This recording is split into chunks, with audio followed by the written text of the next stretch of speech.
All right, we're going to take another look at adding integers, but this time it's going to be when our signs are different, where one of our numbers is positive and one of our numbers is negative. Here I find visuals to be super helpful. This often is one of the trickier things for you to do, so really take your time and make sure you understand what it's asking for. All right, so different sides. If the signs are different, we're actually going to subtract, and we're going to keep the sign of the largest absolute value. So let's take a look so you can see what I mean. Here we have an example.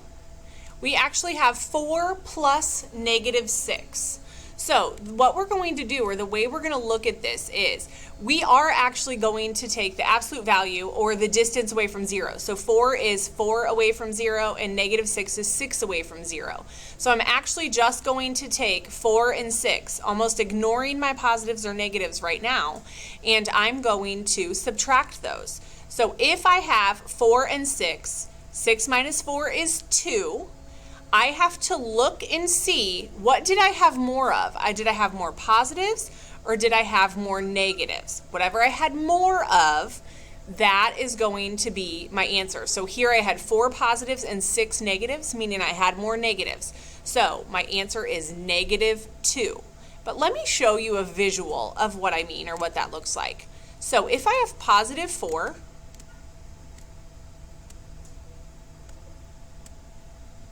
3, 4, and then I'm adding negative 6. I'm going to stack these up. So I'm going to match up a positive and a negative.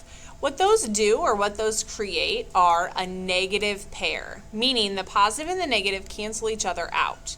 So I'm going to set up each individual thing. I have 4 positives.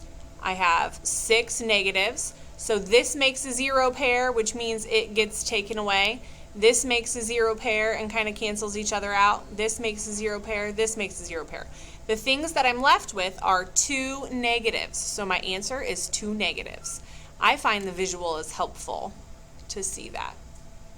All right, let's look at another one. This is going to show us just another visual, but this time it's showing us on a number line. So if we look, it says the first number tells you where to start. You're going to start on 4.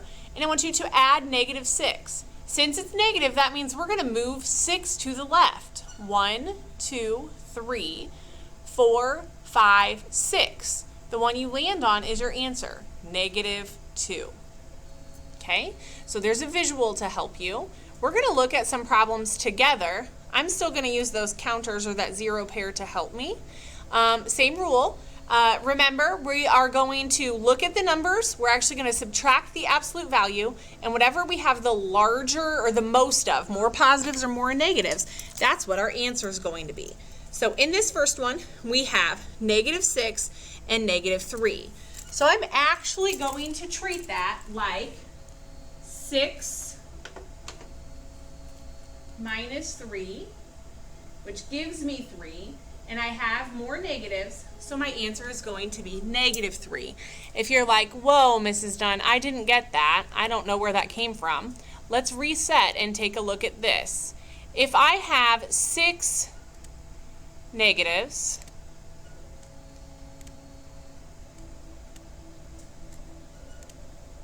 and I'm going to add 3 positives, I think is what the number was. Yep, 3 positives. Remember, my positive and my negative make a 0 pair. I would cross these out, and I'm left with negative 3. That's my answer. If it helps you, feel free to use that visual to see until you get comfortable. Okay? Obviously, you're not going to want to use it on a number that has a large amount. Here, if I have 3 plus negative 8, I'm really going to function this as my absolute values are 8 away from 0 and 3 away from 0. My answer is going to be 5, but I have more negatives, so it's going to be negative 5. One thing I want to point out to you is, if you notice in this problem, there are parentheses around our negative. That really is just so it doesn't look like this. It's to help you know that it doesn't mean 3 plus minus 8. That would be tricky. So they put negative 8 in parentheses so you know that that negative belongs to the 8. Okay. Next one, I have 7, and I'm going to add negative 16. Here I have more negatives than positives, so I know my answer is going to be negative. So let's see. 16 minus 7 is going to be 9, and I have more negatives than positives, so it's going to be negative 9. Okay, next one.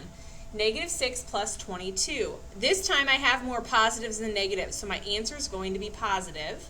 I'm actually going to do 22 minus 6, which is, let's see, 2, 16. And my answer is going to be positive 16. Now remember, we can utilize this tool to help us.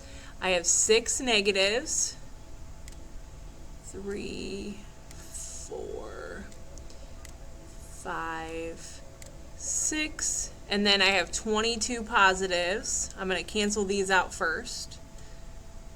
So I keep going till I have my 22. I'm going to add 22 positives.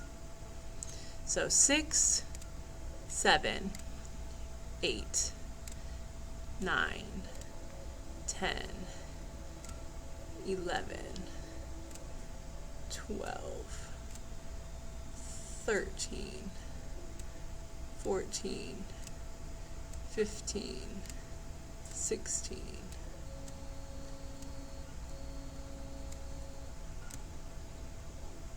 18, 19, 20, 21, 22. So, and my up top cancels each other out.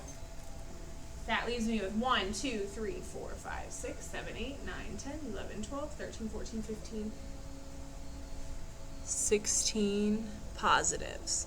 And if we go back, remember our answer was positive 16. Let's look at one story problem together. All right. Yesterday you won 11 matches and lost 9. If the wins are positive numbers and the losses are negative, what is your final score by adding them together? So, let's see. 1 plus lost equals my score. So let's see. I won 11. That's positive 11 plus negative 9.